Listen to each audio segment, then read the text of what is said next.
আমি আপনার কাছে একটু প্রথমে আসতে চাই, সেই প্রশ্নটাও হচ্ছে যে তারেক রহমান সাহেব ফিরলেন, 17 বছর পর ফিরেছেন, তাকে নিয়ে অনেক কৌতূহল ছিল, অনেক শঙ্কা ছিল কারো কারো, এবং অনেকেরই বোধহয় অনেক আশাও ছিল। কিন্তু আমরা আপনাদের কাছে জানতে চাই যে মিডিয়া ব্যাপারটাকে যেভাবে প্রচার করলো, প্রকাশ করলো, সেটাতে আপনার মানে আপনার কেমন লাগলো? আমি মানে আপনার কি মনে হলো যে মানে তার ফিরে আসাটার রাজনৈতিক সিগনিফিকেন্স আমরা জানতেই চাইবো, কিন্তু মিডিয়াতে আমরা যা দেখলাম সেটা আসলে কিরকম দেখলাম? হ্যাঁ, তারেক রহমানের দেশে ফিরে আসাটা তো রাজনৈতিকভাবে তাৎপর্যপূর্ণ বটেই। আম, কিন্তু মিডিয়াতে যেভাবে কাভারেজ হয়েছে গত কয়েকদিন, এবং যেটার পেছনে বিএনপিরও কিছু কাজ ছিল, কারণ তারা বিভিন্ন প্রোগ্রাম করে একটা এনথুজিয়াজম তারা ক্রিয়েট করার চেষ্টা করেছে। কিন্তু মিডিয়া, আমার মনে হয়, এটা ইংরেজি একটা শব্দ আছে, ওভারকিল। এই ওভারকিল শব্দটা আমার কাছে মনে হচ্ছিল যে যতটা না করা প্রয়োজন তার চেয়ে অনেক অনেক বেশি করছে, এবং প্রতি মুহূর্তে যে আপডেট দেওয়া, যে এবং তারপরে তারেক রহমানের মেয়ের বিড়াল নিয়েও ফ্রন্ট পেজে নিউজ হয় একটা সিরিয়াস ডেইলি ইংলিশ পত্রিকা। এটা দেখে আমি আসলেই তাজ্জব হয়ে গেলাম। এবং আমার কাছে মনে হচ্ছে মিডিয়া এখন চাচ্ছে যে মানে তার মানে বাংলাদেশের ভবিষ্যৎ প্রধানমন্ত্রী তারেক রহমান, সেটা তারা ধরে নিয়েছে, এবং ধরে নেওয়ার যুক্তিসঙ্গত কারণও আছে। এবং সেই জন্য তাকে যে তোষামোত্ত করা তাদের মধ্যে আছে, যে মানে যে খায়েশটা, সেই খায়েশটা এখন থেকেই তারা বের করে দিচ্ছে। এটার কোনো প্রয়োজন ছিল না। এটা গুরুত্বপূর্ণ, কারণ বাংলাদেশে এই মুহূর্তে বিএনপি দলের প্রকৃত নেতাকে দেশে থাকা প্রয়োজন, যেটা মতিউর রহমান প্রথম আলোর সম্পাদক দুদিন আগে বললেন যে তার আরো বেশি আগে ফেরা উচিত ছিল। এবং সেটাই সত্য কথা যে বিএনপি হচ্ছে সবচেয়ে বড় দল আওয়ামী লীগের অনুপস্থিতিতে, এবং তাদের দলের নেতা লন্ডনে বসে আছেন। এটা খুবই একটা অস্বাভাবিক পরিস্থিতি ছিল। তো এই পরিস্থিতিটার সমাপ্তি ঘটছে, কাজেই এটা গুরুত্বপূর্ণ। কিন্তু এমন ঘটনা না যেটা আপনি এইভাবে কাভার করবেন। বিশেষ করে এটা তো নেলসন ম্যান্ডেলার মতো না, যে 27 বছর জেলে ছিল, কেউ তাকে দেখেনি, কেউ তার কণ্ঠ শোনেনি। তারেক রহমানের কণ্ঠ তো আপনি প্রত্যেকদিন শুনছেন কোনো না কোনো ভিডিওতে, তাকে আপনি দেখছেন, তার ছবি ছাপা হচ্ছে সামাজিক মাধ্যমে, সে বাসে উঠছে, বাস থেকে নামছে, দৌড়ে চলে যাচ্ছে, বিড়াল নিয়ে সে বসে আছে। তো এটা এমন না যে তারেক রহমান একটা রহস্য, কোনো রহস্যই নেই তারেক রহমানকে নিয়ে।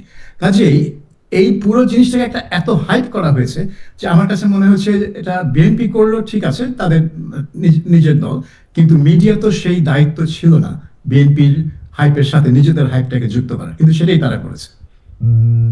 দীপু ভাই, আপনার কাছে যদি একটু জানতে চাই যে জনাব মোসাফের, আপনার কাছে যদি একটু জানতে চাই যে সাবির ভাই যে জায়গা থেকে বললেন যে অতিরিক্ত তোষামোদ বা ওভারকিল করা হয়েছে, আপনিও একই রকম মনে করেন কিনা? আমি শুধু আমার জায়গা থেকে, আমি সাবির ভাই উল্লেখ করলেন প্রথম পাতায় বিড়াল নিয়ে ছবির কথা। আমার কাছে আমি দেখলাম একটি টেলিভিশন, সম্ভবত 71 টেলিভিশন, তারা ফ্লাইট ট্র্যাকার নিজেদের মানে ওদের ওই নিউজটাতে ক্লিক করলে তারেক সাহেব এখন কোথায় আছেন এটা দেখা যাবে। ওটাও আমার কাছে খুবই কৌতূহল উদ্দীপক মনে হয়েছে। মানে আমরা কি আসলে মানে এটা আমাদের অভ্যাস হয়ে গেছে না, মানে চেয়ার থেকে যারাই আসুক বা যারাই থাকুক তাদেরকে আমরা এরকমই করবো, নাকি এটা ঠিকই আছে? মোসাফিরুজ ভাই, আপনার কাছে একটু শুনতে চাই। না, এই ঘটনার মধ্যে তো পরিষ্কার হয়ে গেল যে আমাদের গণমাধ্যম যে স্বাধীন না, এরা যে পরাধীন ভাবে, মানে জন্মটাই পরাধীন না তার শিকারে। যতগুলি টেলিভিশন আমি তো খুব গভীর ভাবে দেখি, গতকালকে থেকে যে লাইভ শুরু করছে, আমি মাঝখানে ঘুমাইছিলাম অনেক রাতে, ওই সময়টাও আমি লাইভ দেখেই লাইভের মধ্যে আমি ঘুমাই গেছি। কারণ তখন উনি হিথ্রো থেকে ফ্লাইটে উঠছে, তখন পর্যন্ত লাইভ চলতেছে।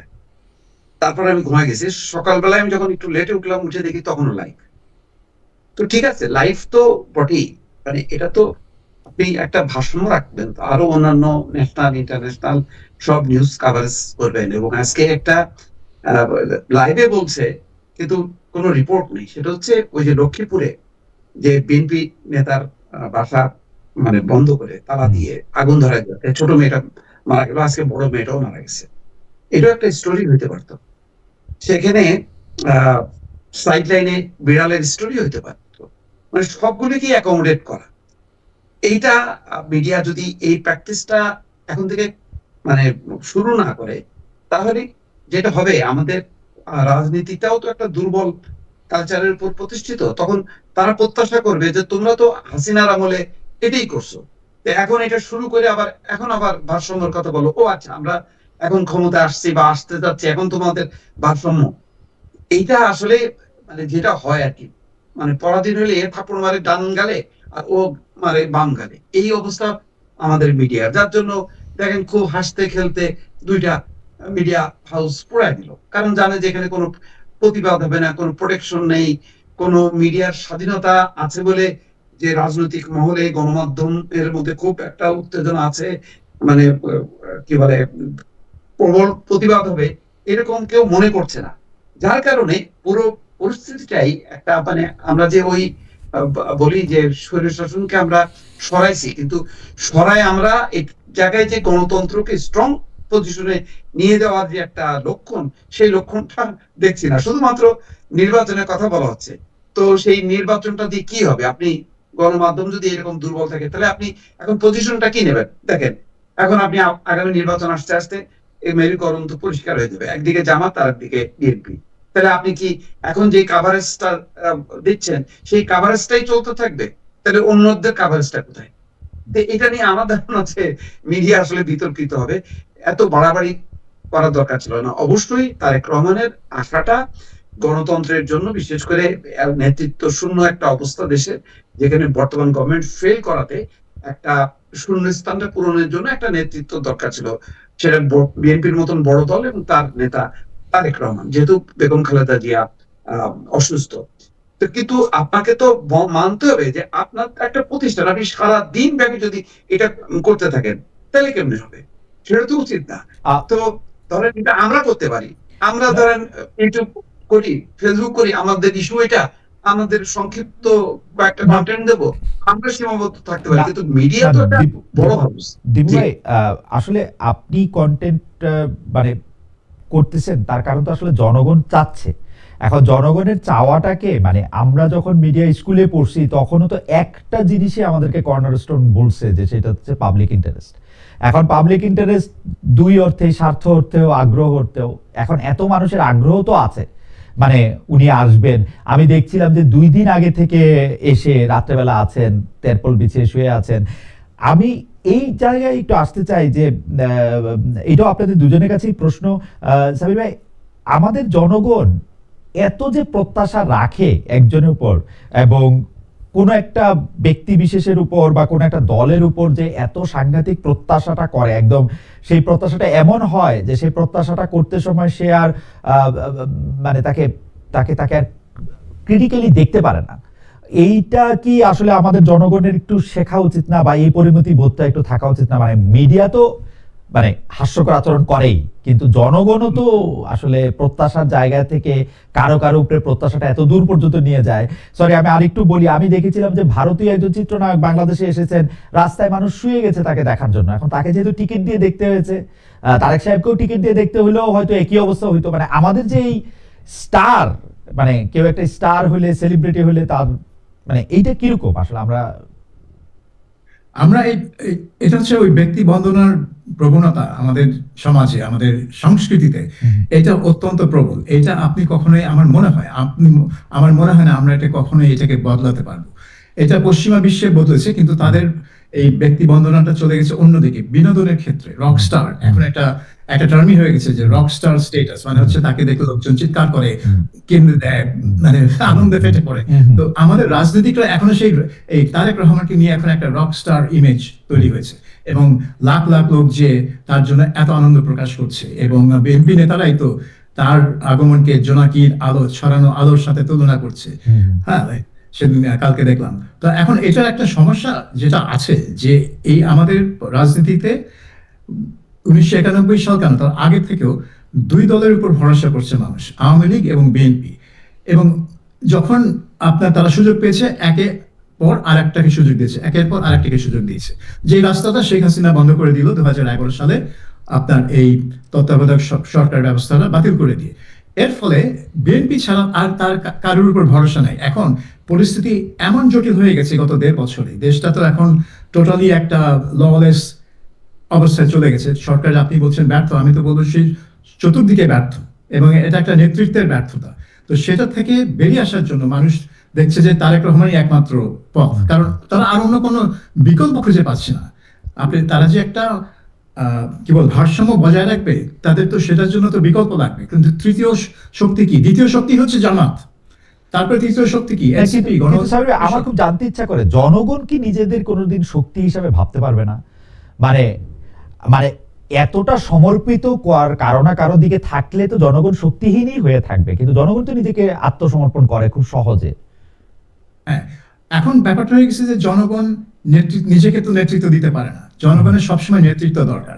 আমরা যে বলি যে জনগণ বাংলাদেশকে স্বাধীন করেছে, কিন্তু হ্যাঁ সেটা ঠিক, কিন্তু ওই জনগণকে নেতৃত্ব দিয়েছে, যেহেতু দিয়েছে তো রাজনীতিক এবং সামরিক নেতারা, এটা তো ভুললে চলবে না। তো মানুষের তো সেটা দরকার। তারা গত বছর যেটা প্রমাণ করলো যে জনগণ রাস্তায় নামলো শেষমেশ, আগস্ট মাসের শুরুর দিকে এসে জনগণ রাস্তায় নামলো। এর আগে কিন্তু অ্যাক্টিভিস্টরা রাস্তায় মারপিট করছিল পুলিশের সাথে, কিন্তু যখনই পরিষ্কার হয়ে গেল যে শেখ হাসিনার পতন একেবারেই অনিবার্য, তখন কিন্তু জনগণ রাস্তায় নেমে পড়লো।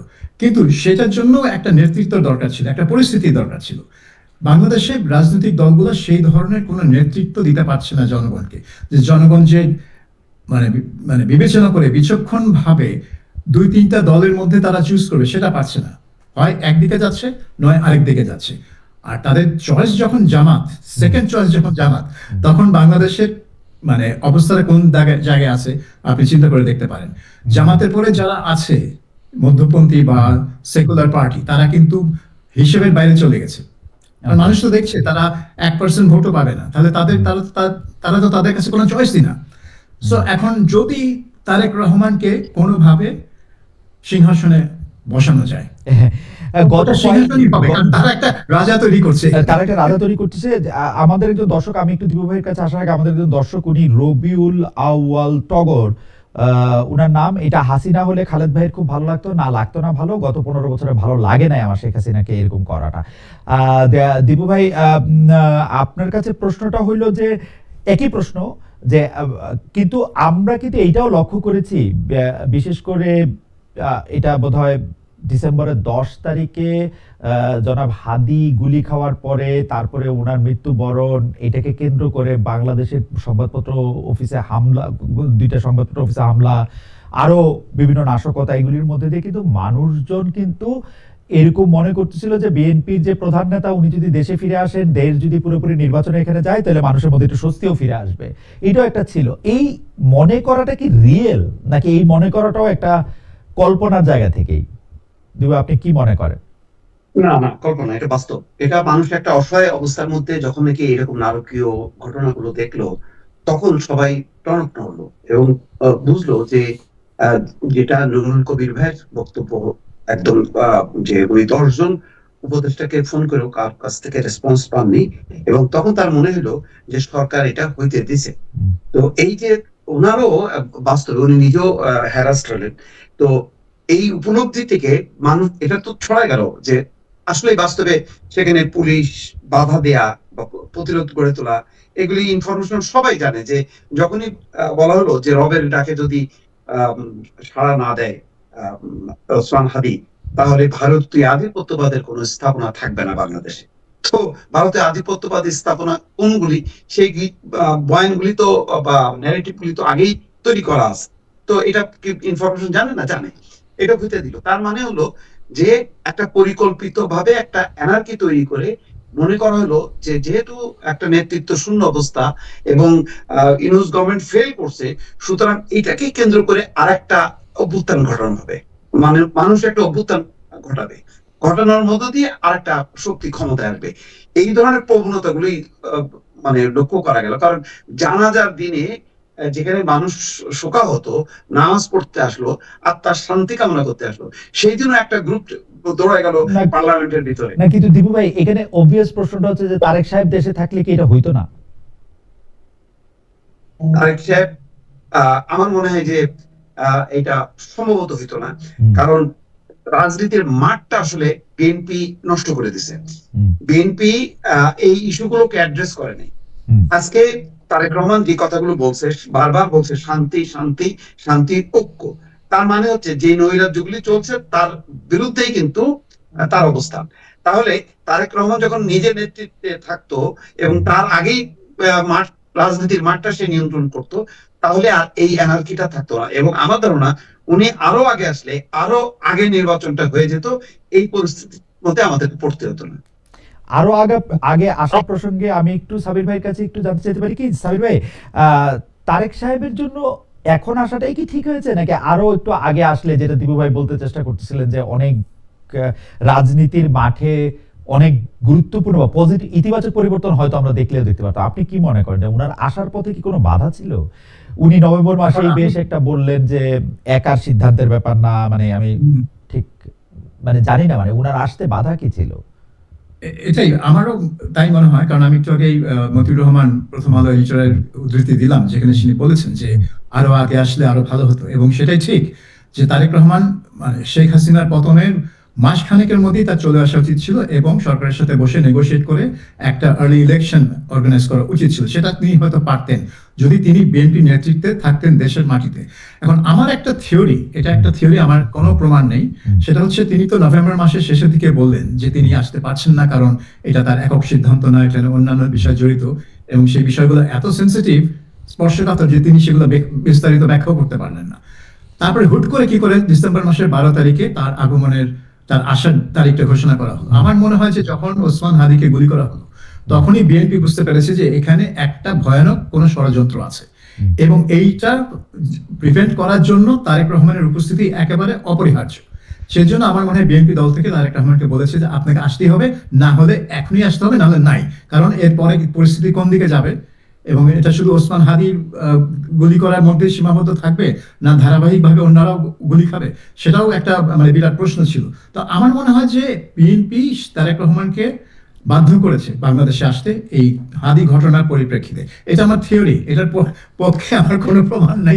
কিন্তু স্যার ভাই, তফসিল ঘোষণা হয়ে যাওয়ার পরে, কত 7 বা 8 তারিখে জানি তফসিল ঘোষণা হইলো, সেইটা ঘোষণা হওয়ার পরে এই 29 তারিখে মানে নির্বাচনে অংশগ্রহণ করলে তো, আমি ওই সময় হিসাব করছিলাম, নির্বাচনে অংশগ্রহণ করলে তো 29 না 30 তারিখের মধ্যে তাকে আসতেই হইতো।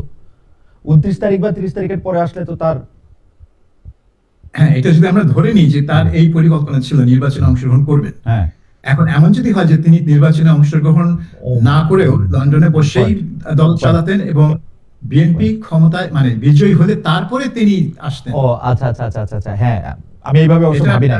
আমি সবসময় ভাবছি যে মানে যেহেতু নির্বাচন, কোন আসনে কে নির্বাচন করবো ওখানে তার নামও দেখছিলাম, আমি ভাবছিলাম যে ওইটা প্রায় ঠিক করা হয়েছে। যাই হোক, আমি একটু দিবু ভাইয়ের কাছে আসি। ও সরি সরি, আপনি বলতেছিলেন কিছু? না, হ্যাঁ, এটা ঠিক যে বগুড়ার আসনে তার নাম বলা হয়েছিল, কিন্তু তখনও তো ওটা জাস্ট প্রাথমিক একটা ঘোষণা। Right right right right. আচ্ছা দিবু ভাই, আমরা আজকে কিন্তু নানা ধরনের কথা বলি যে সোশ্যাল মিডিয়া বা সোশ্যাল মিডিয়াতে যারা ইনফ্লুয়েন্সার আসে তাদের বিভিন্ন রকম কথার ফলে বিভিন্ন রকম কিছু সৃষ্টি হয়েছে, কিন্তু বন্ধ করা, তাদের গলা টিপে ধরা বা তাদেরকে বাদ দিয়ে দেওয়া, এইটা সমাধান কিনা? মানে আমরা তো আসলে কথা বলতে থাকলাম যে আমরা সবাই কথা বলতে পারবো বা আমাদের প্রতিপক্ষকেও কথা বলতে দিব, সেই জন্য আমার ইনফ্লুয়েন্সে কেউ গিয়া একটা ভালো কাজ বা খারাপ কাজ করতেছে কিনা সেটার জন্য তো আমার তাদের এডুকেট করা প্রয়োজন বা তাকে কাউন্টার দেওয়া প্রয়োজন। আমি তাকে কি বন্ধ করার পক্ষে অবস্থান নিচ্ছি? যদি তাই করি, আগামীকাল যে কেউ এসে বলবে না যে দীপু ভাইয়ের চ্যানেল থেকে খুব বাজে ধরনের কথা বলা হচ্ছে, উস্কানি দেওয়া হচ্ছে, উনি গুজবের থেকে কথা বলছেন, মানে এটা তো আমরা কোথাও গিয়ে এটা শেষ করতে পারবো না। আপনার কাছে কি মনে হয়? আমি সাবির ভাইয়ের কাছে আপনার উত্তরটা শুনে সাবির ভাইয়ের কাছে আসছি যে সোশ্যাল মিডিয়া আসলে আমরা কিভাবে ডিল করবো। সোশ্যাল মিডিয়া কেন, এটা তো যে কোনো মিডিয়ার ক্ষেত্রেই তো এটা কোনটা উস্কানি আর কোনটা উস্কানি না, এটা একটা রাষ্ট্রের একটা এডিটোরিয়াল পলিসি থাকবে, যে পলিসিতে সাংবাদিক, গণমাধ্যম ব্যক্তিত্বরা তাদের ইনভলভমেন্টটা থাকবে, তো তারা ডিসাইড করবে। তো এটা আমরা জানি না, ধরেন মানে 32 নম্বরে আগুন দাও, মানে এটা কি মানে এটা কি কোন ব্যাকরণ আছে এটা বুঝতে অসুবিধা যে এটা একটা উস্কানি। আমার প্রশ্নটা আমি ক্লিয়ার করতে পারি না, মানে এই উস্কানিটা আমার কাছে কোনো মিনিং তৈরি করে না। মানে আমাকে 32 নম্বরে আগুন দাও কি এই মগবাজারে গিয়ে আগুন দাও জামাত ইসলামের নেতার বাসায়, ওইটা কোনোটাই আমার কাছে কোনো কিছু মিন করে না। কিন্তু আমি কিন্তু বুঝতে পারি যে ওর কথার মূল্য আমার কাছে বিবেচিত হবে হচ্ছে আমার অবস্থান দিয়ে, তাই না? তো আমার জায়গা থেকে তো ওইটা আমাদের চেষ্টা করা উচিত। আর যদি কেউ মিথ্যা কথা বলে, গুজব বলে, সেটার আয়ু তো অনেক কম। মানে আমি তো সকালবেলায় এটা বুঝতে পারতেছি বা 2 মিনিট পরে এটা বুঝতে পারতেছি, তাই না? এইটারে আমরা এত সিরিয়াসলি কেন নিব? মানে এটা আমাদের কি সমস্যা করবে? আমি যে কোনো অর্থে সোশ্যাল মিডিয়া হোক আর মেইন স্ট্রিম মিডিয়া হোক, কোনো মিডিয়ার গলা টিপে হত্যা করা বিশ্বাস করি না, কিন্তু একটা দায়বদ্ধতা, একটা জবাবদিহিতার জায়গাটা নিশ্চিত করতে হবে। সেটা রাষ্ট্রের আইন, রাষ্ট্রের আইনটা যদি নির্মোহভাবে প্রয়োগ হয়, তাহলে আমি যখন বুঝবো যে আমাকে কোনটা করতে হবে কোনটা করতে হবে না, আমি চাইলেই আমি আজকে বসে আমি বাংলাদেশের স্বাধীনতা নতুন করে ঘোষণা করতে পারি না, এটা রাষ্ট্রবিরোধী হবে। সুতরাং আইন কানুন তো থাকতেই হবে, কারণ আইন কানুন ছাড়া এমন কোন বিশ্বের এমন কোন দেশ নেই যেটা গণমাধ্যম কানুন সবকিছুই নিয়ন্ত্রিত হয়। তো সুতরাং সেইটাকে মানে প্রোটেক্ট করতে হবে। কিন্তু আমাদের এখানে যেটা হচ্ছে, ওই যে অপব্যবহার হচ্ছে, আজকে হয়তো আমি মানে উস্কানি বা সহিংসতার জন্য অমুক মিডিয়াকে আমি দায়ী করলাম বা গণমাধ্যমকে, সোশ্যাল মিডিয়াকে আমি গলা টিপে হত্যা করলাম, অন্যদিন দেখা যাবে যে এইটার সুযোগ ধরে আমি যে ভালো কাজটা করতেছি, আমার ভালো কাজটা যেহেতু তাদের বিরুদ্ধে যাচ্ছে, ক্ষমতাসীনদের বিরুদ্ধে যাচ্ছে, তখন তারাও একটা ইস্যু ধরে আমাকে গলা টিপে হত্যা করলো।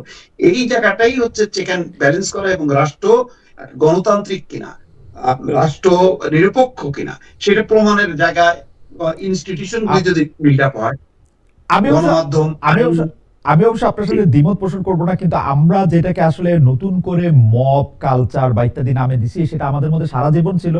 আমার মনে আছে যে খুব বেশি দিন আগে না, একজন ভদ্র মহিলাকে পিটিয়ে মেরে ফেলা হয়েছিল ছেলে ধরা সন্দেহে। পরে দেখা গেছে যে সে তার, এবং আমরা যে কোনো চোর পকেটমার 20 টাকা 25 টাকা মারলে তাদেরকে গাছের সাথে বেঁধে রাখি, পিটিয়ে মারি, মানে কি যেন কি করি, এগুলি আমরা খুব আগ্রহ করেই করি, এটা আমাদের মধ্যে সারা জীবনই ছিল। কিন্তু মানে মিডিয়ার ক্ষেত্রে ব্যাপারটা কেমন সেটা যদি একটু আন্তর্জাতিক প্রেক্ষাপট থেকেও একটু বলতেন, যেহেতু সাবির ভাই এখন লন্ডনে আছেন। সাবির ভাই, আমরা কিন্তু নাইজেল ফারাজকেও দেখছি, জর্জ গ্যালাওয়েকেও দেখছি, দুই দিক থেকে যদি আমরা বলি, ওদের বক্তব্যের মধ্যে এরকম অনেক কিছু ছিল এবং তারা ডেমাগগ, তারা অনেক রকম কথা বলছেন যেগুলি, কিন্তু তাদেরকে যে ডিল করা হয়েছে, আমরা কি আমাদের যে কথাগুলি শুনতে ভালো লাগে বা লাগে না, তাদেরকে সেভাবে ডিল করি সোশ্যাল মিডিয়ার নাম দেয়া বা ইনফ্লুয়েন্সার বলে, মানে একটু যদি। হ্যাঁ, বাংলাদেশে কিন্তু আইন আছে যে হত্যাকাণ্ডে উস্কানি দেওয়া বা কোনো সহিংসতায় উস্কানি দেওয়া, এগুলোর বিরুদ্ধে কিন্তু আইন আছে এবং এটা ফৌজদারি অপরাধ এগুলা। কাজে আপনার যদি কেউ সামাজিক মাধ্যমে বা টেলিভিশনে এই ধরনের কোনো হত্যাকাণ্ড বা সহিংসতায় উস্কানি দেয় এবং এটা যদি আইনজীবীরা প্রমাণ করতে পারে সে দিয়েছে, আপনি ওই নির্দিষ্ট অপরাধের জন্য ওই নির্দিষ্ট ব্যক্তিকে বিরুদ্ধে মামলা করবে, কিন্তু ওই চ্যানেল তো আপনি বন্ধ করা ঠিক হবে না, কারণ তাহলে তো ওটা হয়ে যাবে চ্যানেলের কন্ট্রোল। বা একটা সোশ্যাল মিডিয়া সাইট আপনি বন্ধ করে দিতে পারেন না, কারণ সে কোনো এক জন্মে একটা উস্কানিমূলক বক্তব্য দিয়েছিল। ওইটার জন্য যে ব্যক্তি করেছে, যা করেছে, ওই স্পেসিফিক ওই ক্রাইমের জন্য তার বিরুদ্ধে অ্যাকশন হওয়া যেতেই পারে যদি আইন থাকে, এবং বাংলাদেশে এরকম আইন আছে। কাজেই এই দেশেও কিন্তু একইভাবে জিনিসটা চলে। এটা মিডিয়া হোক আর যে হোক, এখানে যদি কেউ কোনো অপরাধ করে তার বিরুদ্ধে মামলা হবেই। আপনি দেখেন সবচেয়ে বড় উদাহরণ হচ্ছে যে নিউজ অফ দ্য ওয়ার্ল্ড নামক যে সাপ্তাহিক পত্রিকা ছিল, বিশাল 125 বছরের পুরনো পত্রিকা, সানডে পত্রিকা, তার যে সম্পাদক ছিল, পরে সে প্রাইম মিনিস্টার ডেভিড ক্যামেরনের প্রেস সচিব বা হেড অফ কমিউনিকেশন ছিল। সেই কমিউনিকেশন হেড থাকা কালে তার বিরুদ্ধে মামলা হয়েছে, তার বিচার হয়েছে এবং বিচারে তিনি দোষী সাব্যস্ত হয়েছেন। কি ঘটনা? তারা বেআইনিভাবে একটা মৃত মেয়ের টেলিফোন ভয়েস মেসেজ হ্যাক করেছিল। এটা ইনভেশন অফ প্রাইভেসি এত স্ট্রং। তারপরে এবং চিরকালের জন্য পত্রিকাটা, এবং হ্যাঁ, তাকে রিজাইন করতে হলো এবং জেল খাটতে হলো, এবং মালিক সেই পত্রিকাটাই বন্ধ করে দিল। চিরকালের জন্য পত্রিকাটা বন্ধ হয়ে গেল। এবং এটার কারণ ছিল যে ওই একটা অপরাধ না, সে মালিক জানতো যে এই কাজটা একেবারে ধারাবাহিক ভাবে করা হয়েছে তার পত্রিকায়, এবং ওইটা থেকে রেহাই পাওয়ার জন্য সে পত্রিকা বন্ধ করে দিচ্ছে। তাহলে একের পর এক মামলা আসতো, একের পর এক ঘটনা বেরোতো। কাজেই আপনাকে শক্তভাবে, মিডিয়া হোক, সোশ্যাল মিডিয়া হোক, যে মিডিয়া হোক, যদি কোনো অপরাধমূলক কাজ হয়, যদি কেউ করে, সেটাকে ওই সুনির্দিষ্ট অপরাধের জন্য ওই সুনির্দিষ্ট ব্যক্তির বিরুদ্ধে অ্যাকশন নেওয়া উচিত। কিন্তু চ্যানেল বা সাইটকে বন্ধ করা, এটা হয়ে যাবে বাকস্বাধীনতার উপর হস্তক্ষেপ আমার মতে। আমি একটু দীপু ভাইয়ের কাছে একটু রাজনৈতিক তাৎপর্যের জায়গায় একটু আসতে চাই। দীপু ভাই, আমরা নানা রকম কথা শুনছি, আমাদের দর্শকদের মধ্যে কেউ কেউ বলছেন যে এনসিপি জামায়াতে ইসলামের সঙ্গে যাচ্ছে, সেইটার ব্যাপারে আপনাদের মন্তব্য একটু শুনতে চাচ্ছে। এখন নতুন রাজনৈতিক দল এনসিপি, তাদের সাথে জামায়াতের একটা প্রকাশ্য বিরোধও আমরা একসময় দেখছি, এখন আবার জামায়াতের সঙ্গে যাওয়া, আমরা বিএনপির সাথে যাওয়া প্রসঙ্গ শুনছি। এইগুলির রাজনৈতিক তাৎপর্যটা কি আপনি যদি একটু বলতেন? যে সাবির ভাই কথাটা শুরু করেছিলেন যে তৃতীয় পক্ষ আমাদের আছে কিনা, তো এনসিপি তো আমাদের মধ্যে জুলাই বিপ্লব এবং অন্যান্য নানা কারণে নানা আশা জাগিয়েছিল, তো ও দ্বিতীয় পক্ষের মধ্যে উনাদের মানে প্রথম বা দ্বিতীয় পক্ষের মধ্যে সংযুক্ত হয়ে যাওয়াটা সেটা কেমন হবে, বিএনপির সঙ্গে হোক আর জামায়াত ইসলামের সঙ্গে হোক, সেটা জানতে চাচ্ছি। আর শুধু দর্শকদের একটা মন্তব্য পড়ে শোনাচ্ছি। আফ্রিদে আহমেদ উনি বলছেন, খালেদুদ্দিন ভাই আপনাকে কখন দেশে মাটিতে দেখবো, আপনি দেশে এসে কি তারেক রহমান ইন্টারভিউ নিবেন সরাসরি? আমি তো দেশে নির্বাচনের আগে অবশ্যই আসবো, ফেব্রুয়ারি মাসেই আসবো, কিন্তু তারেক সাহেব আমাকে ইন্টারভিউ দিবেন কিনা সেটা আমি জানি না। আমি গত 5 বছর ধরে চেষ্টা করে যাচ্ছি, কিন্তু এই চেষ্টায় কোনো ফল প্রকাশ হয় না। আমাদের প্রশ্ন অবশ্য সাবির ভাইয়ের জন্য আছে যে সাবির ভাই চেষ্টা করেছিলেন কিনা উনি যখন চাকরিতে ছিলেন, সেই প্রশ্ন আমাদের আছে, সেটা আমরা পরে করব। দিবু ভাই আপনি যদি একটু বলতেন যে আসলে আমরা কোনো তৃতীয় পক্ষ না পেয়ে যাকে প্রথম বা দ্বিতীয় পক্ষের সাথে যুক্ত হয়ে যেতে দেখা আমাদের জন্য আসলে ভালো কি খারাপ, বা কিভাবে দেখেন আপনি? আসলে এনসিপি একটা বিপাকের মধ্যে পড়ে গেছে। তারা তৃতীয় শক্তি হিসাবে তারা একটা জোট করার চেষ্টা করছিল, কিন্তু সাড়া পায়নি।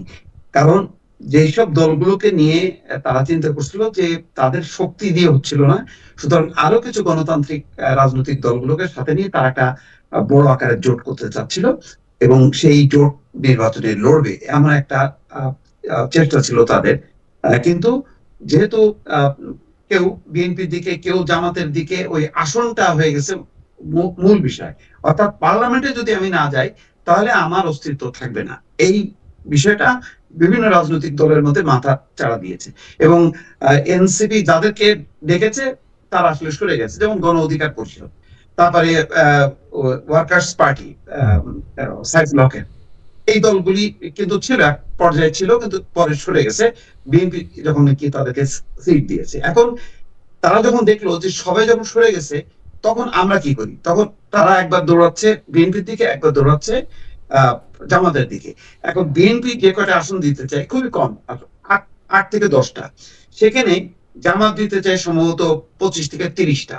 এখন ওরা চিন্তা করতেছে যে কোন দিকে যাব, কিন্তু তারা ইতিমধ্যে বুঝেছে। আজকে আমি এই জোটের একজন নেতার সাথে কথা বলছিলাম, তিনি বলছেন যে আসলে আমরা এই ক্ষেত্রে আপোষ করেছি, আমাদের যে লক্ষ্য ছিল সেই লক্ষ্যটা আসলে অর্জন হয়নি। লক্ষ্যটা ছিল একটা তৃতীয় শক্তি হিসাবে গড়ে ওঠা। কিন্তু মানে জোটের মধ্যে একটা প্রবল হলো, যদি আমরা পার্লামেন্টে না যাই তাহলে আমাদের কোনো লক্ষ্যই পূরণ হবে না ভবিষ্যতে।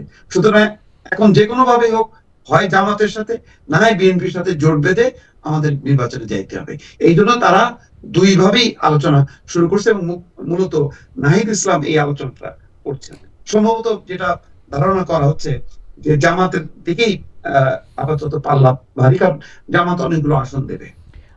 সাবির ভাই, এই পক্ষের মধ্যে যদি আমরা প্রথম দুই পক্ষের মধ্যে বা এখন যে দুই পক্ষ আছে তাদের মধ্যে যদি আমরা একীভূত হইতে দেখি, সেইটা আপনার কাছে কেমন লাগে? সেটা যদি আপনি আমার বলতেন, যে বিপ্লবের শক্তি বা তারুণ্যের শক্তি বলে যাদেরকে আমরা আশা করেছিলাম, তাদের উপর ভর করেছিলাম।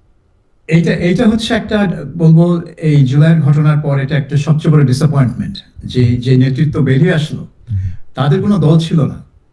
অতীতের যখন এই ধরনের গণ আন্দোলন হয়েছে তখন যারা ছাত্র নেতা ছিল তারা হয় বিএনপির নেতা, না হলে আওয়ামী লীগের নেতা ছিল। 69-এ ছিল আওয়ামী লীগের, 71-এ ছিল আওয়ামী লীগের, 90-তে বিএনপির ছাত্র দলের নেতারা নেতৃত্ব দিল এবং বিএনপিতে জয়েন করলো, কিন্তু এদের কোনো দল ছিল না। কিন্তু এদের দল গঠন করার পরামর্শ দিয়েছিলেন প্রফেসর ইউনূস নিজে। এটা তিনি ফাইন্যান্সিয়াল টাইমসের এক সাক্ষাৎকারে বলেছিলেন যে আমি তাদেরকে অ্যাডভাইস করেছি যে তোমাদের আইডিয়াগুলো টেবিল আনার জন্য একটা দল করো, তাহলে তোমরা এই দলীয় আলোচনায় বসতে পারবে। কিন্তু যেটা হলো যে সরকারি পৃষ্ঠপোষকতা তাদের ছিল, মিডিয়ার অনেক নজর তাদের উপর ছিল, ম্যাসিভ কাভারেজ পেত। একটা ছোট নতুন দল হিসেবে তাদের যত পাওনা তার চেয়ে অনেক অনেক বেশি কাভারেজ পেত।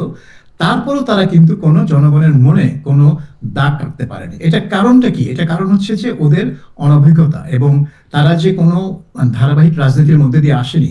সেটার জন্য তারা জনগণের সাথে কিভাবে সম্পৃক্ত হবে, জনগণের সাথে কিভাবে মানে মোবিলাইজ করবে জনগণকে তাদের পক্ষে, সেই জিনিসটা তাদের এই কোনো আইডিয়া ছিল না। যার ফলে এই অবস্থা যে তারা এক ধরনের মানে কি বলবো যে কোনো মানে ডিরেকশনহীন একটা পার্টি হয়ে গেছে। তাদের এখন একটাই লক্ষ্য হচ্ছে কিভাবে কয়েকটা নেতাকে পার্লামেন্টে পাঠানো যায়।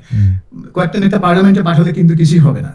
দলটা কিন্তু এখনো পার্লামেন্টের বাইরে থেকেও কিন্তু একটা ওই যে শফিকুল আলমের যে বিখ্যাত প্রেসার গ্রুপ, হ্যাঁ, একটা প্রেশার গ্রুপ হিসেবে তারা থাকতে পারে, তারা কিন্তু মানে রাজনৈতিক দলগুলোর উপর একটা নৈতিক চাপ সৃষ্টির জন্য না, কাজ করতে পারে। এটা খুবই ইন্টারেস্টিং সাবির ভাই, দিবু ভাই, মানে আওয়ামী লীগের তো 350 জন এমপি ছিল শেখ হাসিনা সহ। সেই 350 জন এমপি কিন্তু কোনো কাজেই আসে নাই আসলে। হঠাৎ করে সবাই মিলে এত এমপি হইতে চাইতেছে কেন? সবাই এমপি হলে কি হবে? আমি এই জিনিসটা কিন্তু আসলে ঠিক বুঝতে পারতেছি না। যদি দেশ আসলে নতুন বন্দোবস্ত, নতুন রাজনীতি, নতুন সিস্টেম না হয়, প্রতিষ্ঠা যদি ঠিক না, না কারণ হয়। এমপিদের যে ভূমিকা ছিল আগে এখনো সেই ভূমিকাই আছে, যে ক্ষমতা ছিল অক্ষমতা ছিল না সেটা এখনই আছে, তাদের যে ওই ডিউটি ফ্রি গাড়ি সেটা এখনো আছে, তাদের যে থোক বরাদ্দ উন্নয়নের জন্য থোক বরাদ্দ সেটা এখনো আছে। সো লাভ লোকসান দুদিকেই আছে, কিন্তু একটা মানে রাজনীতি করলেই যেন মনে হয় যে এমপি হতে হবে, নাহলে তাদের কোনো ভূমিকা থাকে না। এইটা ঠিক না।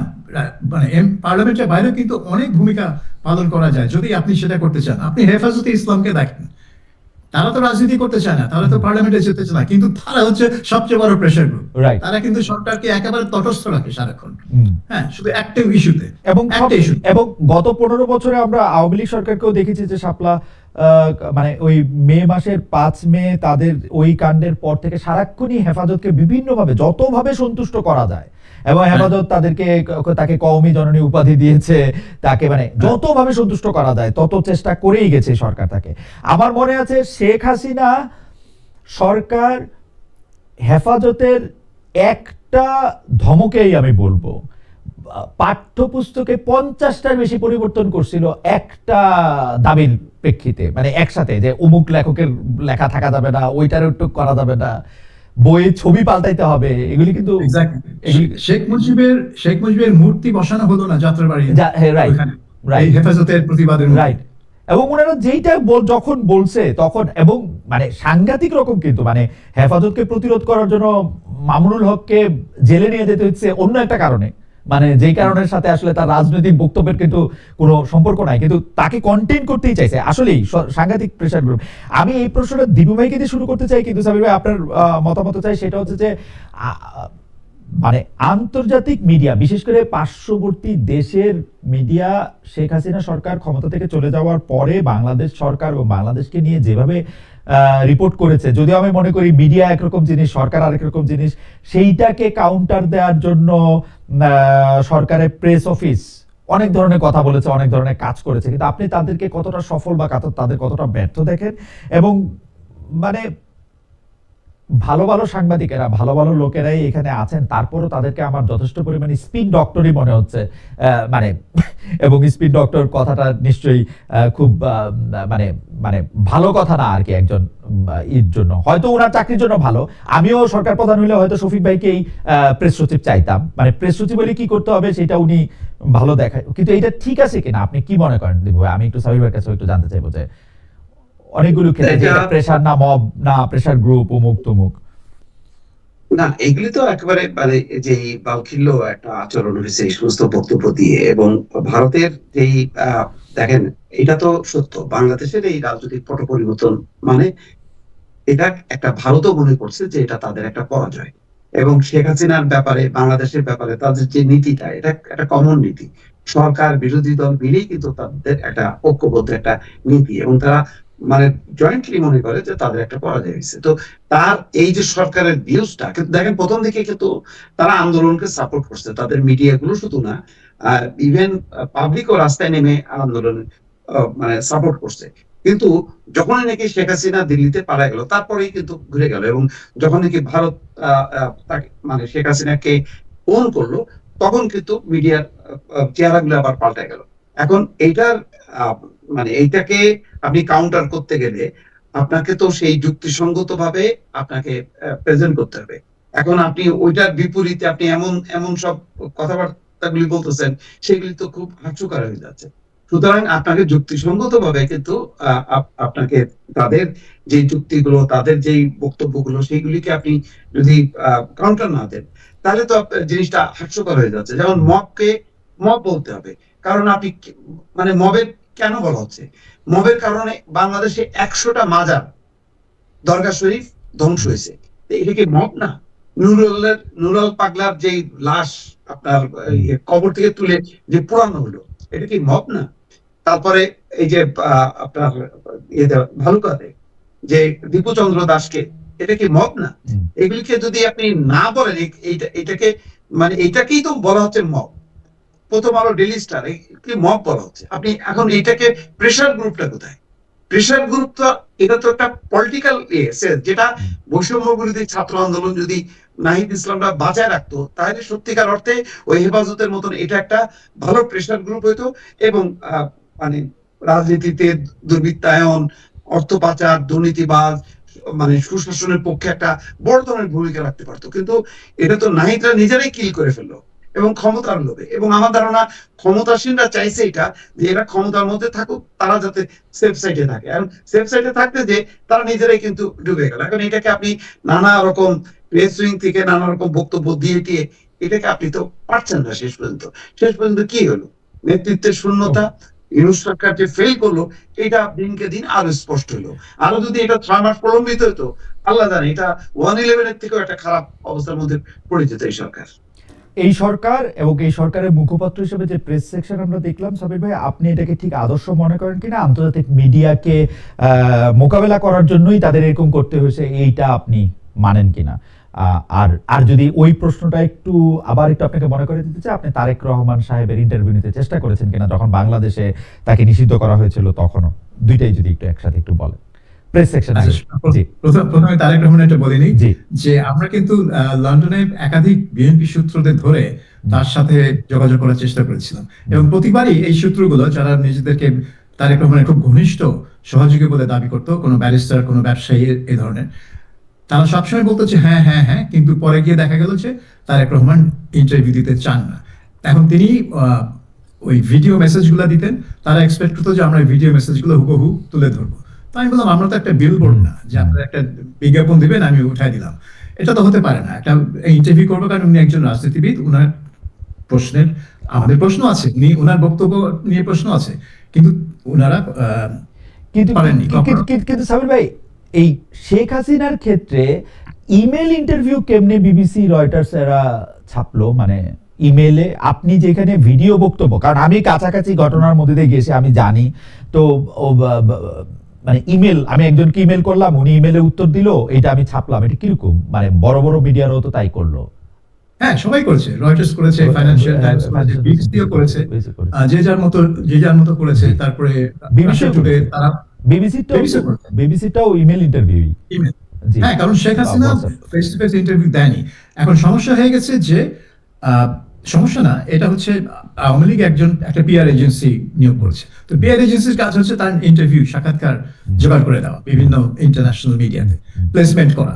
তো তারা এবং পিআর এজেন্সি বুঝিয়েছে যে she cannot do face to face. কি কারণ দিয়েছে সেটা আমি জানি না, কিন্তু অবভিয়াসলি এই পিআর এজেন্সি তাদেরকে বলেছে ফেস টু ফেস দেওয়া সম্ভব না।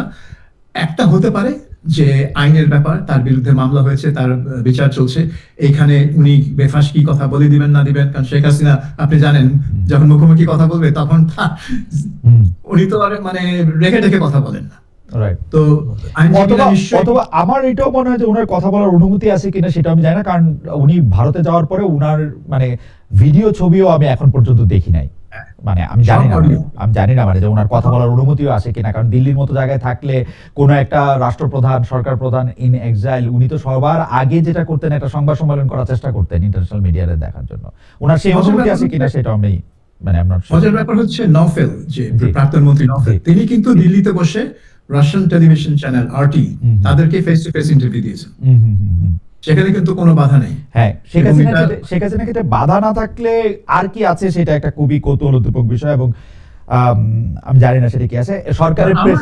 জি, হ্যাঁ, আমার কেন জানি মনে হয় এটা পিআর এজেন্সি বা আইনজীবীদের পরামর্শ যে প্রশ্ন পাঠাক, আমরা উত্তরগুলো দেখে দিব যাতে কোনো ফাঁকফোকর না থাকে, কোনো আইনগত কোনো ফাঁকফোকর না থাকে। কারণ আপনি দেখবেন যে তার ইমেল উত্তরে কিন্তু সে আমেরিকাকেও দায়ী করেনি এই আন্দোলনের জন্য, বলছে না যুক্তরাষ্ট্রের মধ্যে ছিল না, অথচ সে কতবার সে বলেছে এর আগে। হ্যাঁ, সো আইনগত ফাঁকফোকরের কথাটা যদি তাদের পিআর এজেন্সি বা তাদের লিগ্যাল যে কাউন্সিল তারা যদি দিয়ে থাকে, শেখ হাসিনার যে কণ্ঠগুলি আমরা শুনতে পাচ্ছি, তারা কি পরে ওগুলিকে এআই বলবে? যে তোমরা আগে করে দেখাও, তোমরা এটা করো সেটা করো, তা তো আমরা কণ্ঠ শুনতে পাচ্ছি। মানে এটা কিন্তু খুবই বিচিত্র, মানে আমরা দেয়ালের ওই পাশে থাকা একজনকে আমরা দেখতে পাচ্ছি না, ইমেল দিয়ে ইমেলে উত্তর নিয়ে সেটাকে শেখ হাসিনা সাক্ষাৎকার বলে প্রচার করছি, তার কণ্ঠটা থেকে আবার অনেক মানুষ শুনতেছে। মানে আমি আমি আমি ঠিক মানে এগুলি ঠিক অ্যাড আপ হচ্ছে না সাবির ভাই, মানে আমি আমি আমি আমি জানি না যে এটা কিন্তু সব আন্তর্জাতিক মিডিয়া কিন্তু অনেকেই করেছে এটা, এএফপি, রয়টার্স। না অনেকে সেইটাই তো আমি হ্যাঁ, সেটা তো আমি AP করেছে। অবাকও হইলাম যে তারা কেউ যখন ইমেলে, সাবির ভাই আপনিও একটা বিভাগ অনেক বছর চালাইছেন, আমিও তো কিছুদিন কাজ করছি, মানে ইমেলে ইন্টারভিউ নেওয়ার আগে তো একজন রিপোর্টার ওই বাসার সামনে যাবে, তারে চেষ্টা করবে, তারে কোথায় গিয়ে আটকাচ্ছে সেটা বলবে, এর কিছুই কিন্তু আমরা আন্তর্জাতিক, মানে যারা শতগুণ শক্তিশালী আন্তর্জাতিক সংবাদ মাধ্যম, তাদের কিছুই কিন্তু আমরা দেখতে পাচ্ছি না, মানে যেটা আমার জন্য খুবই মানে মানে আমি তবে আগে তারেক রহমান যদি বলতেন যে আমি সামনাসামনি ইন্টারভিউ দিব নাকি আপনি আমাকে প্রশ্ন করেন, আমি ইমেলে জবাব দিব, আমি কিন্তু এটা নিতাম। আচ্ছা কিন্তু আমাদের মাথায় কিন্তু সেটা খেলেনি যে তাকে ইমেল ইন্টারভিউ করবো, আমরা খালি চেয়ে যাচ্ছিলাম যে সামনাসামনি ইন্টারভিউ। না উনি ইমেল না, উনি আরেকটা ফরম্যাটে, আমি যখন জার্মানিতে ছিলাম উনি আরেকটা ফরম্যাটে আরেকটা কাগজকে একটা ইন্টারভিউ দিচ্ছেন, সেটা ঠিক ইমেলে প্রশ্ন পাঠানোর পরেও না, উনার কিছু উত্তরাবলী বা উনার কথা উনি পাঠাই দিছিলেন, সেইটাকে ওনারা সাজায় নিছিল, তো ওইটা তো আরো একটু মানে পিআর হয়ে যাচ্ছে, মানে হাওয়েভার সরকারের প্রেস অফিস, এই সরকারের প্রেস অফিস এবং আন্তর্জাতিক মিডিয়াকে মোকাবেলা ওই জায়গা থেকে যদি একটু বলেন যে তারা উদাহরণ হয়ে থাকবেন কিনা। এই সরকারের প্রেস অফিস তো বলতে গেলে একটা অভূতপূর্ব ঘটনা, কারণ বাংলাদেশে অতীতে কোন প্রধানমন্ত্রী বা যে সবারই প্রেস টিম ছিল, কিন্তু কোন প্রেস টিম এইভাবে কাজ করেনি যে তাদের হাতে সব তথ্য তাদের হাত দিয়ে যাচ্ছে এবং সরকারের সব তথ্য তারা মিটিং করে প্রেস কনফারেন্স করে মিডিয়াকে জানাচ্ছে। এবং প্রেস সচিব নিজে তখন বিভিন্ন বিষয়ে বিভিন্ন মতামত দিচ্ছেন এবং মাঝে মধ্যে বেশ বাজে ভাষায় তার মতামত দিচ্ছেন। যেমন তিনি যখন ইংরেজিতে লেখেন আওয়ামী লীগকে সবসময় BAL লেখেন, মানে বাল আর কি। তো এটা তো উনি জানেন উনি এটা কেন করছেন, উনি একটা গালি দিচ্ছেন আর কি। তো একজন সরকারি কর্মচারীকে এভাবে একটা রাজনৈতিক দলের বিরুদ্ধে গালি দেওয়াটা এটা মানে মানে দৃষ্টিকটু বলা যেতে পারে, বাট তিনি সেটা করেছেন, আরো অনেক কিছু করেছেন। তো এত অ্যাক্টিভ প্রেস অফিস কিন্তু বাংলাদেশের ইতিহাসে আর কোন প্রধানমন্ত্রী বা প্রেসিডেন্টের ছিল না।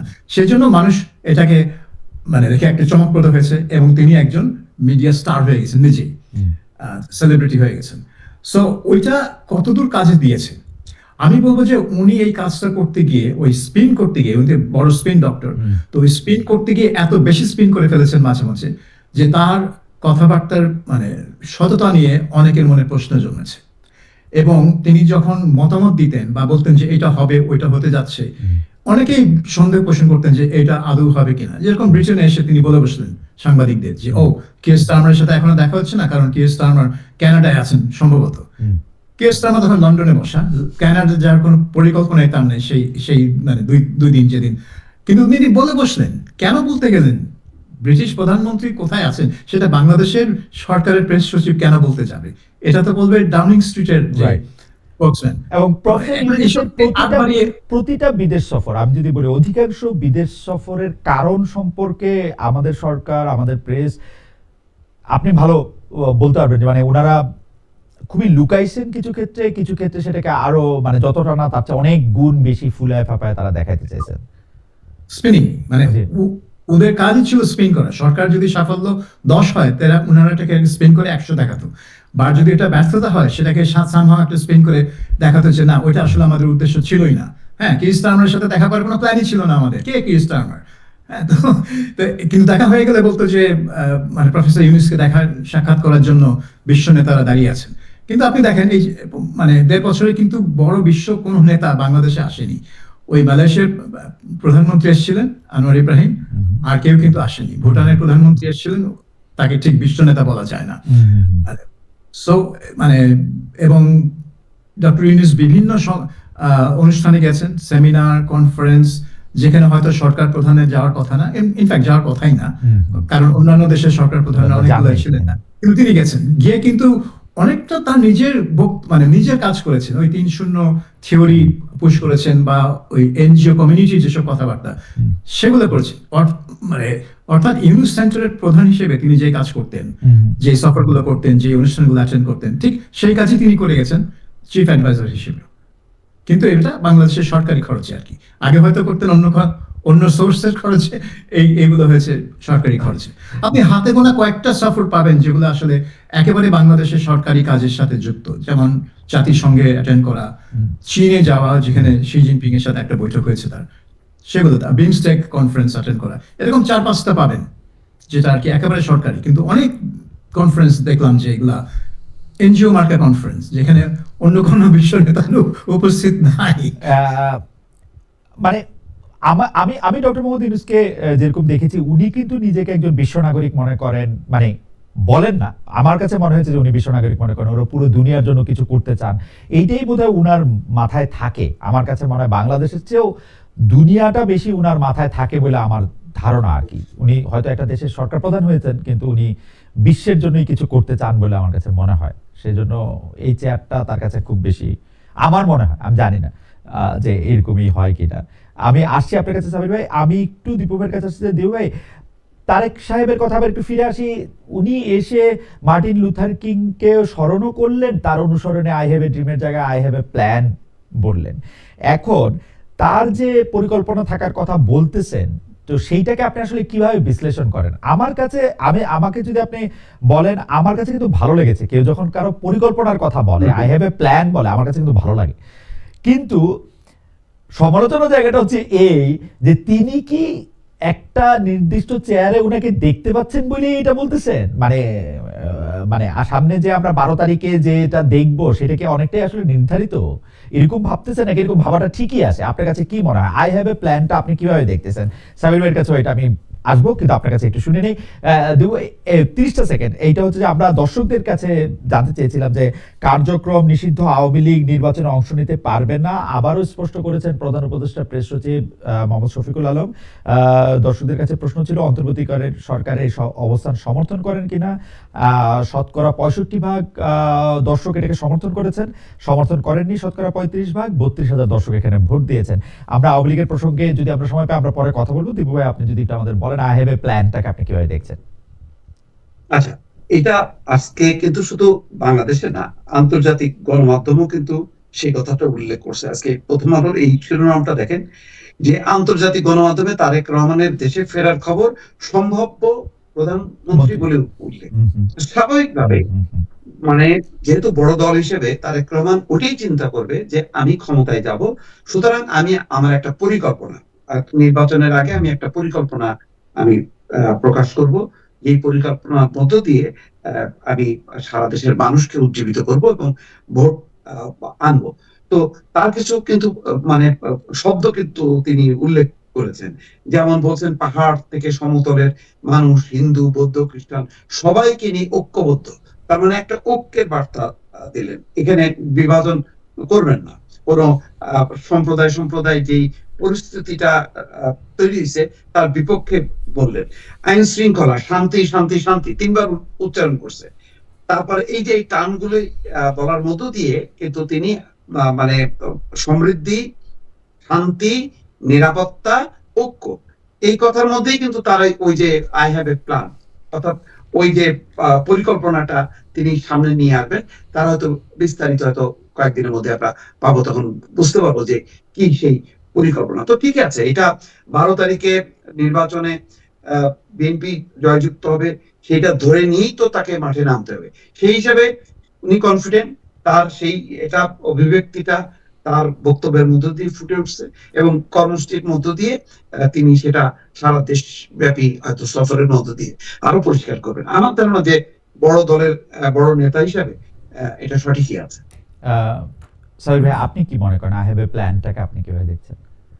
আমি এটা দেখছি তারেক রহমানের 17 বছর পশ্চিম দেশে থাকার ফসল।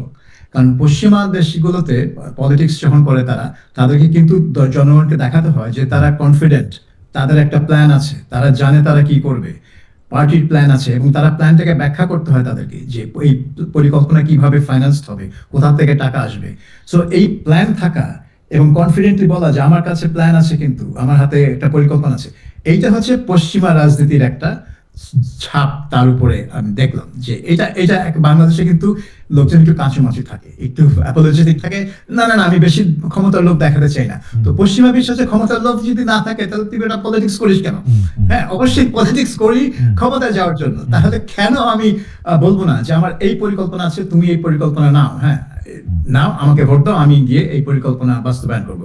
তো তারেক রহমান সেটা করছে। এবং মোস্তফা ফিরোজ দীপু যেভাবে ব্যাখ্যাটা করলেন যে তিনি বাংলাদেশের যে অবস্থা সেটাকে একটা চিত্র ধরে বললেন যে আমি শান্তি চাই, আমি সমৃদ্ধি চাই, আমি ঐক্য চাই, এবং আমি একটা প্ল্যান আছে। অর্থাৎ সেই প্ল্যানে থাকবে কি করে বাংলাদেশকে একটা দেশ হিসেবে ট্রিট করবেন তিনি, এবং এখানে কোনো বিভাজন রাখবেন না, এবং যেভাবে সমৃদ্ধ করবেন সারা দেশকে, সেটার একটা প্ল্যান আমরা ধরে নিতে পারি যে এইটাই তার লক্ষ্য। এবং এটা তিনি বলেছেন। এবং মার্টিন লুথার কিংকে কোট করাটা ভালো ছিল, কিন্তু যেহেতু তিনি একবার বলে ফেললেন যে তাকে চেনেন নাকি, এটা না করলেও পারতেন, একটু হালকা করে দিল জিনিসটাকে। এটা তো আমজনতাকে আসলে করছে না, ধরে নেওয়া উচিত ছিল যে সবাই চেনে, মার্টিন লুথার কিংকে চিনবে না কেন? So I have a dream. যে অডিয়েন্সের সামনে তিনি বলছেন সেই অডিয়েন্স অনেকেই আমাদের মধ্যে নাম না, এটা সাহেব, আমি আমাদের বিশ্ববিদ্যালয়ের শিক্ষকদের মধ্যে এটা দেখেছি। আমরা মাস্টার্স করতে করতে আমাদেরকে যখন রেমন্ড উইলিয়ামস পড়ানো হচ্ছে, লং রেভলিউশন, আমরা অনেকেই হয়তো সেটা আগে পড়ছি, কিন্তু আমাদের স্যাররা খুব ইন্ট্রোডাকশনের মতো করে আমাদেরকে জানতে চাইতো যে তোমরা কি রেমন্ড উইলিয়ামস এর নাম শুনেছো, ওরকম মনে হয় আর কি আমার, যে এটা হয়তো তিনি যখন বললেন মার্টিন লুথার কিং এর কথা, তারপর হয়তো দেখলেন সামনের সারি দর্শকরা অবাক হয়ে তাকায় আছে তার দিকে, তখন ওনার লক্ষ্য হয়তো পিছনের সারি দর্শকরা ছিল। আমি আজকে এই প্রসঙ্গটা আমি আসলে সাবির ভাইকে দিয়ে শুরু করতে চাই, দীপু ভাইয়ের কাছে একটু পরে আসতে চাই। সাবির ভাই, এই যে আওয়ামী লীগের নির্বাচন থেকে পেছনে রাখা, যেখানে আমাদের দর্শকরাও শতকরা 65% মনে করছে যে ঠিকই আছে, তাদেরকে নির্বাচনের বাইরেই রাখতে হবে জনাব শফিকুল আলমের এই দাবির সঙ্গে, ঠিক আছে না? এটার প্রসঙ্গে আপনি আসলে কি মনে করেন? আওয়ামী লীগের পাশাপাশি আরো কিছু দল নিষিদ্ধ করা উচিত কিনা, যেমন জাতীয় পার্টি, তারপর হচ্ছে সিপিবির কথাও একবার হয়েছে, পরে আবার সিপিবিকে বাদ দেওয়া হচ্ছে। আপনি এইটার প্রসঙ্গে আপনি কি বলেন? আমরা দীপু ভাইকে এরপরে আপনার আমার মতে বাংলাদেশের কোনো দলকেই নিষিদ্ধ করা উচিত না, কোনো দলকেই নির্বাচনের বাইরে রাখা উচিত না। কারণ আলটিমেটলি পাবলিক ডিসাইড করবে। আমরা তো সবসময় বলি জনগণই সবকিছু সিদ্ধান্ত দিবে। তো জনগণ সিদ্ধান্তটা দিবে কিভাবে? তার দেওয়ার রাস্তা একটা, সেটা হচ্ছে ভোট। কারণ ভোট দিলেই আপনি অন্তত 60-70% লোক তার সিদ্ধান্ত দিতে পারবে। তো আপনি যদি ওই ভোটে তাকে ওই চয়েসটাই না দেন যে আওয়ামী লীগ, জাতীয় পার্টি, জাসদ ইনু এবং ওয়ার্কার্স পার্টি মেনন ইত্যাদি ইত্যাদি ইত্যাদি, যাদেরকে নিয়ে এখন বিতর্ক, তাহলে আপনি জনগণকে ওই অধিকার থেকে বঞ্চিত করছেন। তাদের যে অধিকার আছে যে আমি ডিসাইড করব আমি কাকে চাই। এখন আমার এলাকায় যদি আওয়ামী লীগ প্রার্থী একটা ভালো লোক হয়ে থাকে, তাকে যদি জনগণ পছন্দ করে থাকে, তাকে আমি কেন ভোট দিতে পারবো না? তো সেই জন্য আমার মনে হয় যে আওয়ামী লীগের বিরুদ্ধে যত সুনির্দিষ্ট অভিযোগ আছে, যত আওয়ামী লীগ নেতাদের বিরুদ্ধে সুনির্দিষ্টভাবে সুনির্দিষ্ট অপরাধের অভিযোগ আছে, তাদেরকে ধরেন, তাদের বিরুদ্ধে মামলা করেন, তাদেরকে বিচার করেন, এবং দোষী সাব্যস্ত হলে তাদেরকে জেলে পাঠান। কিন্তু দলকে আপনি নিষিদ্ধ করা মানে হচ্ছে আপনি দলের। কিন্তু স্যার এখানে একটা প্রসঙ্গ না যে আওয়ামী লীগের, মানে এটা সভানেত্রীর গলা না এআই আমি জানি না, কিন্তু দলের সভানেত্রীর নামে যে কথাটা প্রচারিত হচ্ছে, ওনারা তো এই সরকারকেই স্বীকার করেন না, এই সরকারের সাথে নির্বাচনই করতে চান না, তো ওনাদের নিষিদ্ধ মানে না করলে বা বললে সেটাই তো কথা। বিএনপি তো নির্বাচন বয়কট করতো। হ্যাঁ, তো আওয়ামী লীগ বলতো যে বিএনপি যদি নির্বাচন করতে না আসে তো আমরা কি করবো, এই তো বয়কট করছে। কিন্তু এখন তো আওয়ামী লীগ বলছে আমাদেরকে নিষিদ্ধ করেছে। সরকার যদি বলে যে নিষেধাজ্ঞা তুলে নিলাম, তাদের নিবন্ধন রেস্টোর করলাম, নৌকা মার্কা নিয়ে ইলেকশন করেন, তখন যদি তারা করতে না চায়, তাহলে তো দোষটা কার হবে? এটা তো সরকারের হবে না, এটা তো আওয়ামী লীগের হবে। তো আমার মনে হয় যে সরকারের এই চালটা ভুল, এটা ঠিক না। এবং আওয়ামী লীগের যদি ভরাডুবি হয় ইলেকশনে, সেই ভরাডুবি থেকে তাদেরকে রিকভার করতে 50 বছর লাগবে।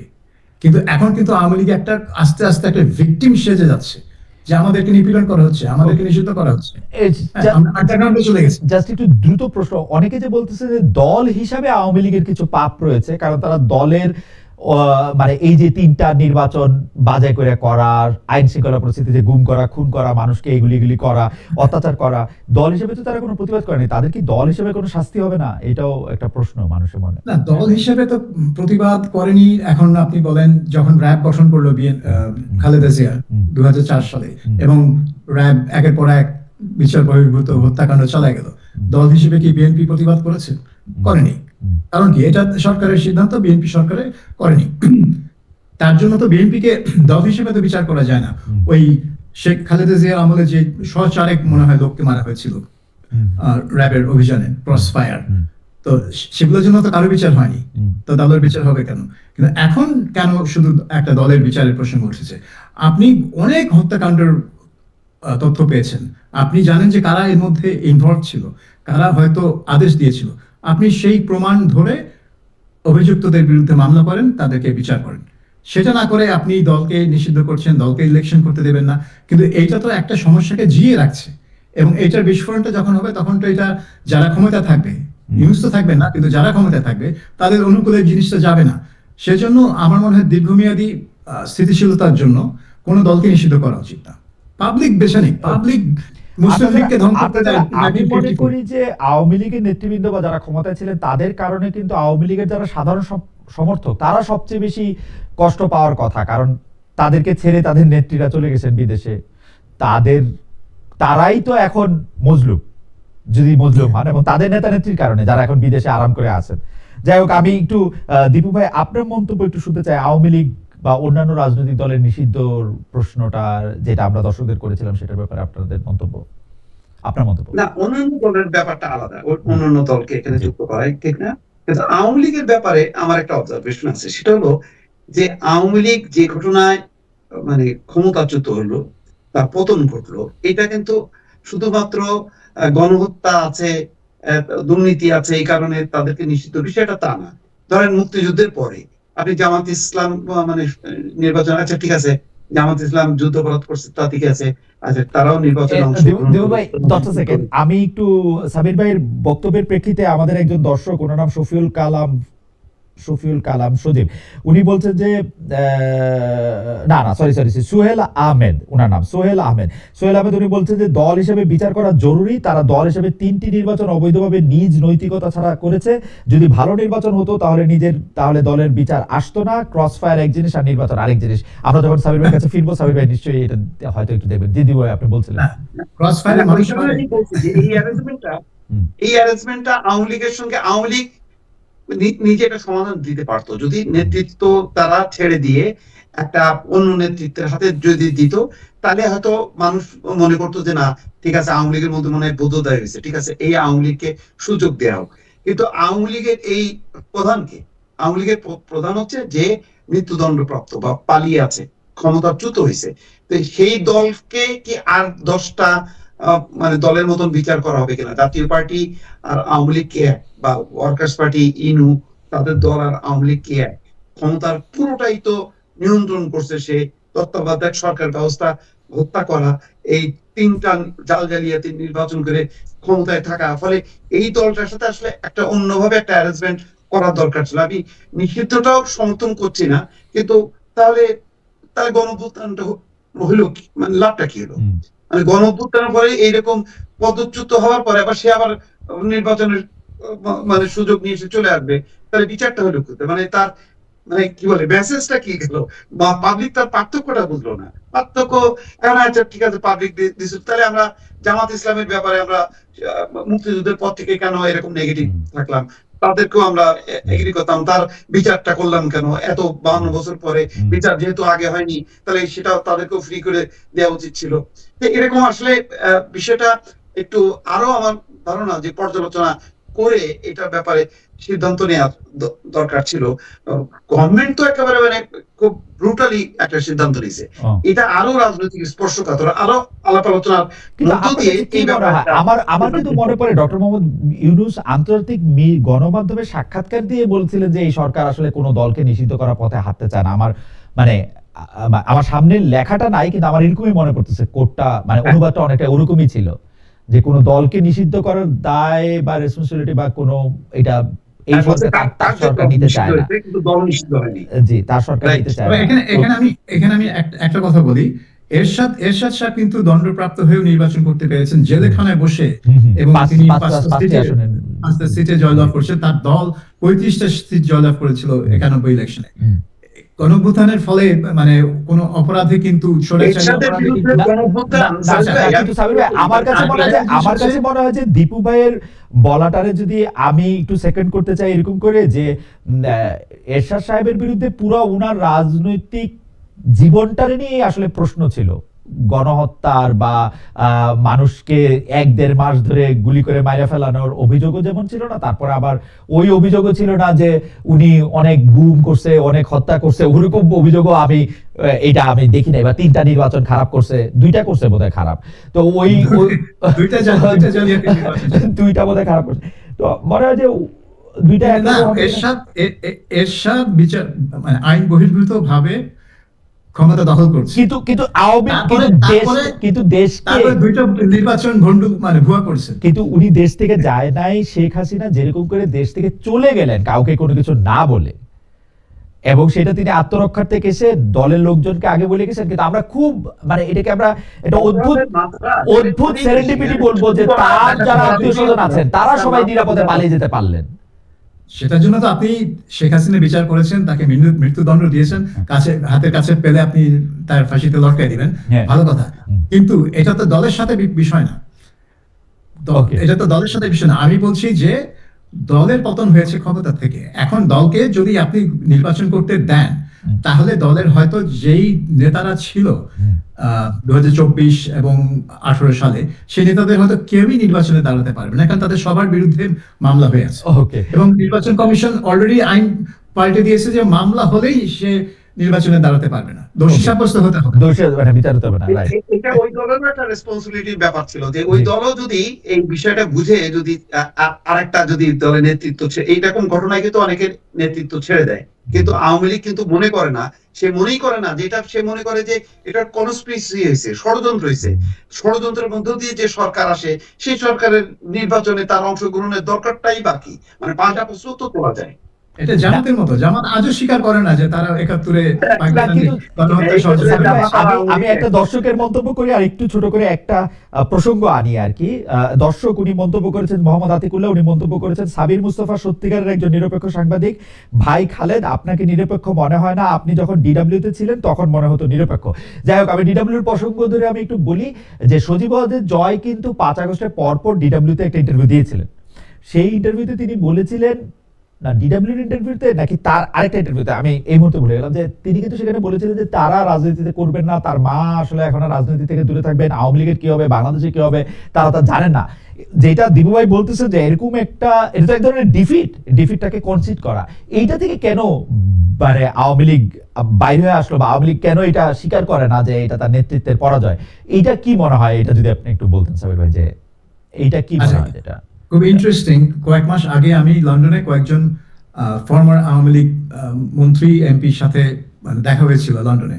এরা সব কিন্তু এখানে পলাতক ছিলেন, এবং তাদেরকে কিন্তু আমি ওই কথাটাই বলেছিলাম যে আপনারা এই 15 বছর কিন্তু ধারাবাহিকভাবে ভুল সিদ্ধান্ত দিয়েছেন, এবং প্রতিটা ভুল সিদ্ধান্তের জন্য পাবলিক কিন্তু আপনাদের উপর ক্ষিপ্ত হয়েছে, এবং সেই ক্ষোভটা তারা পুষেছে। ওইটা তারা বহিঃপ্রকাশ করতে পারেনি, কারণ নির্বাচন আপনারা ভণ্ডুল করে দিয়েছেন। এই ক্ষোভ ইউজুয়ালি মানে বহিঃপ্রকাশ ঘটে ভোটে, কিন্তু আপনি তাদেরকে ভোট দিতে দিচ্ছেন না, আপনি তত্ত্বাবধায়ক সরকার বাতিল করে দিচ্ছেন। ক্ষোভটা পঞ্জীভূত হতে হতে 24 সালে সেই বিস্ফোরণটা হলো। এখন আপনাদের তো উচিত এই যে আপনারা যে এত ভুল করেছেন, মানে সেগুলোকে অ্যাকনলেজ করে। আপনারা শুধু ওই 24-এ অমুকে ষড়যন্ত্র করেছে, আমেরিকা, জামাত, হ্যান ত্যান, এগুলো বলে লাভ নাই তো, কারণ এটা তো ধারাবাহিকভাবে ঘটনাটা ঘটেছে। কিন্তু তারা এটা একেবারেই মানতে নারাজ। আমি বললাম আপনারা দয়া করে একটা করুন, আত্মসমালোচনার পথ নিন, আপনারা খতিয়ে দেখুন আপনারা কি কোথায় কোথায় ভুল করেছেন, কেন করেছেন, এবং পাবলিক এটাকে মানে কি মনে করলো। তারপরে না আপনারা বুঝবেন যে এখন পাবলিকের কাছে আপনাদের মাপ চাইতে হবে কি হবে না, তখন বলবেন। কিন্তু আপনারা আগেই বলে বসলেন যেটা ষড়যন্ত্র, আমি কেন মাপ চাইবো, তাহলে তো পাবলিক আপনাদের কথা শুনবে না, কেউ শুনবে না আপনাদের কথা। তো আপনারা এখানে বসে থাকেন। তো এই যে হয়ে গেছে, আপনার বক্তব্যের একদম ইকো করতেছেন একজন দর্শক, অনেকগুলি মতামত উনি পেটেছেন, তো ওনার নামটা আমি পড়তে পারতেছি না। উনি বলতেছেন যে আপনি সাধারণ কোনো আওয়ামী কর্মীদেরও যদি জিজ্ঞেস করেন শেখ হাসিনা ঠিক না ভুল, তারা কোনোদিন ভুল বলবে না, এদের সবার মোটিভ একই, যদিও বিএনপির ক্ষেত্রে এটি প্রযোজ্য।